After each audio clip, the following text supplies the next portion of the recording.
Chapter 2 by J.D. Kempen. All rights reserved. Copyright by Compass and Coin Publishing.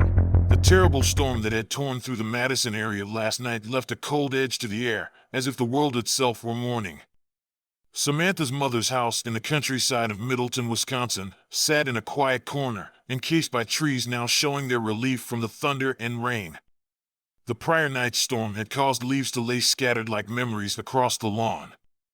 The three friends, Leonardo, Mason, and Sara, stood on the front porch of Samantha's childhood home.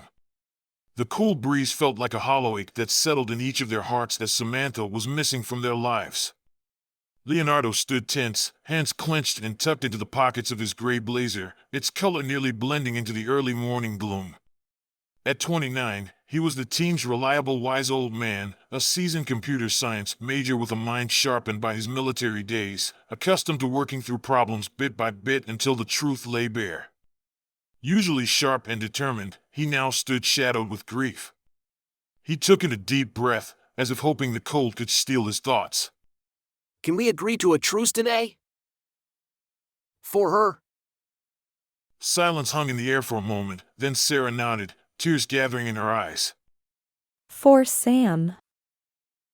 Her own face was streaked with tear marks she tried to hide by pulling her scarf closer around her neck.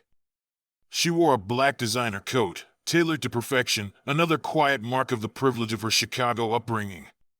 Beneath her usually composed exterior was a sharp mind. She was the project manager of their team, a dual threat in mathematics and chemical engineering, always organizing, strategizing, keeping timelines in check.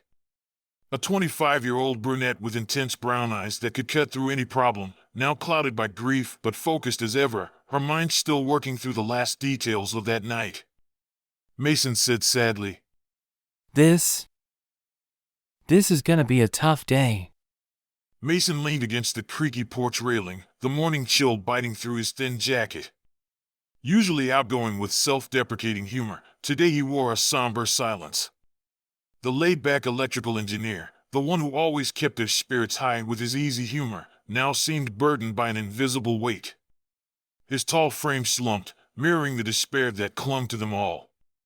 His usually warm hazel eyes, filled with a mischievous glint, were now dull and unfocused, fixed on the green leaves scattered across the lawn.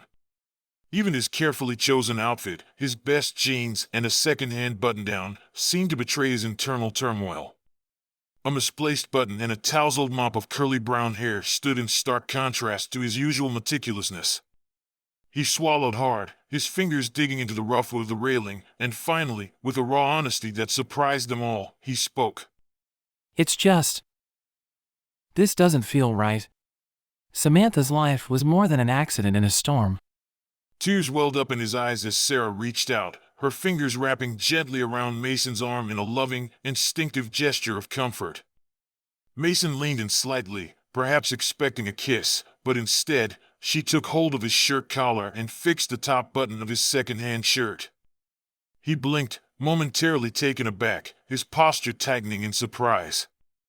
Her concerns seemed focused more on his appearance than his emotional state. Leonardo cleared his throat, shattering the awkwardness that had settled over them. He had quiet wisdom that made his words feel heavier than the chilly air around them. She's gone, and we need to accept that. Years in the military had lent Leonardo this knack for clarity, for cutting through the fog of sentiment to the core of things. His eyes, sharp and unreadable, pulled them all to attention, like a steady hand pulling them back from the brink of some unseen edge. Mason managed a nod, although his shoulders sagged, resignation setting into his voice. The police closed it as just another case of someone asleep in a self-driving car. Maybe we need to accept it too. But Sara's hand froze just as she was about to press the doorbell. Her face tightened, eyes flicking to each of them, scrutinizing, searching. A slow breath escaped her as she steeled herself, her tear-streaked face set with a resolve that hadn't been there a moment before. Her fingertips hovered over the doorbell. No. Sara whispered fiercely. Then her finger pushed the doorbell, the chime ringing out and fading into the stillness like an echo of something lost, tension radiating through her frame. The act, though small, stirred something dormant in Leonardo and Mason. A flicker of raw defiance, a tiny ember of hope refusing to be extinguished. The wind had softened, and in London, Samantha's mother opened the door. She stood framed in the doorway, a small, stooped figure with her gray hair pinned back in a neat twist, and eyes that deep blue, like untouched lakes or gentle waves on the ocean. The resemblance to Samantha's eyes was heartbreaking. Her skin, pale as a winter morning, was etched with new lines, the delicate webbing of grief etched deep and recent. She offered a faint, strained smile as she stepped aside to let them in, her movements slow and careful, as if each step might pull apart something fragile within her. Anne's house was warm but hollow, its coziness dimmed by the absence of life. The faded, cross-patterned wallpaper and dust-covered photos of Samantha gave the living room an untouched, almost frozen feel. The old plaid sofa by the fireplace sagged, worn from years of family gatherings, as if mourning its past. The faint scent of wood oil and lavender hinted at Samantha's mother's careful touch, but even that seemed fragile, fading without Samantha's presence. Leonardo sat first, running his fingers along the frayed armrest of the sofa, his downcast eyes and tightened jaw betraying his quiet grief. Sara moved carefully, pausing to glance at small knickknacks on a shelf, glass animals, photos, reminders of simpler times, before sitting beside him. Mason stood by the door, his hands in his pockets, his normally easygoing posture weighed down. He finally sat on the edge of the sofa, leaning forward, his fingers tapping restlessly. And entered moments later, a wooden box in her trembling hands. She set it gently on the coffee table, her fingers hovering over the lid before she looked up to meet their eyes. It is a terrible thing for a mother to outlive her only daughter. The friends remained silent, afraid to say the wrong thing. They watched as Samantha's mother unpacked the contents. These were fragments of Samantha's life. First was her scratched laptop and a cracked iWatch. Then she unpacked a postage stamp encased in glass. Finally, she revealed 2 original pieces of Samantha's artwork. Samantha left these behind. She would have wanted you to have them. Her voice was barely above a whisper. Her words cracked slightly, the strain audible, but her gaze held them with the quiet strength of a mother enduring the unendurable. Thank you, Mrs. London. We'll keep them safe. I promise. And started to tear up and cried softly. Now I have no one. Leonardo, fiercely loyal to his friends, wouldn't let this injustice stand. His voice was low but steady as he met Anne's gaze. You're a part of us now. Part of the pact. The words felt ancient, weighted, as if he were speaking a vow crafted long before their time. The pact. It hung unspoken in the air between them, a promise made 6 years ago, over ice-cold beers and a scribbled napkin. Back then, it had been a simple agreement, forged in Lucky's bar, filled with the reckless dreams of college students, pledging to change the world together. But now, in Samantha's house, the pact felt different. Its meaning had deepened, rooted itself in grief and memory, binding them to a purpose much bigger than themselves. The words created a flashback of that crisp autumn night. The 4 of them huddled around a sticky bar table at Lucky's, each enjoying a beer from a shared pitcher. They remembered it was their sophomore year, and they just aced their project. They felt like an unstoppable team. The laughter was easy that night with beers, bar games, and good friends.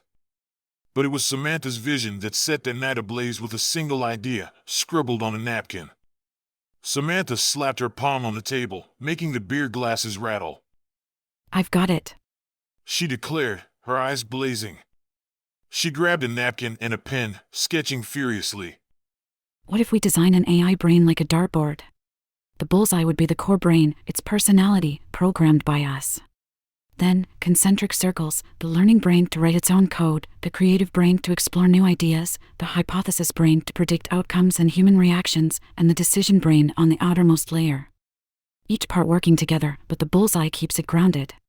Sara leaned over, her eyes lighting up. She snatched the pen and added numbers to the sketch. Like a scoring system. The bullseye is the highest score, it drives the AI toward its core values. Each outer ring has less value. That way, It keeps growing and innovating but always stays true to its core. Leonardo crossed his arms, a doubtful smirk playing on his lips. Sounds genius, but what happens when it decides it doesn't need us? What's to stop it from turning into Skynet? Samantha pointed the pen at him, her tone firm and unwavering. The bullseye is humanity, Leonardo. Our ethics, our vision, that's its directive. Non-negotiable. Leonardo nodded slowly, still skeptical. Fine. But only if that bullseye is encrypted, unchangeable. If the core isn't permanent, we're just asking for trouble. Mason leaned back, a grin spreading across his face. Guys, this could make us legends. We could use our code from the A+ project, launch something huge. Forget Elon Musk or Sam Altman, we'd be the ones everyone's talking about. Sara laughed, shaking her head. Let's not sell out like Altman, signing over to big tech. Here's an idea, we start a fund, a secret account. If any of us makes it big, we bankroll the others' projects. That way, we stay true to the mission. Samantha's grin widened. Why stop there? AI could change everything. Renewable energy, 3D printing, robotics, imagine slashing costs, ending poverty, feeding the world. We're not just talking about getting rich, we're talking about utopia. The room buzzed with excitement. Mason raised his glass. To the pact. That night, Samantha's vision captivated everyone. With beers in hand, they each signed the napkin, marking the moment. A click of their glasses sealed the pact. The laughter and joy of that celebration became one of their most cherished memories of their time at the university, a night when the future felt limitless. The four friends found that the theory was exhilarating, but the second phase of teaching, coaching, and mentoring the AI was life-changing. As they nurtured and supported the AI, it grew and evolved like a child, absorbing new knowledge and writing its own code. They were so captivated by the work that all four friends finished their undergraduate degrees and chose to stay to complete their graduate studies at Madison University, sacrificing another 4 years to see their creation reach its full potential. Now, with only 3 days until graduation, the thrill of their accomplishment mingled with the raw sting of Samantha's absence. Grief weighed heavily, but they were determined to honor the promise they made to her and her mother. Only the final exams, the graduation ceremony, and the start of their careers lay ahead. They knew that carrying Samantha's vision of utopia would be the best way to honor her life.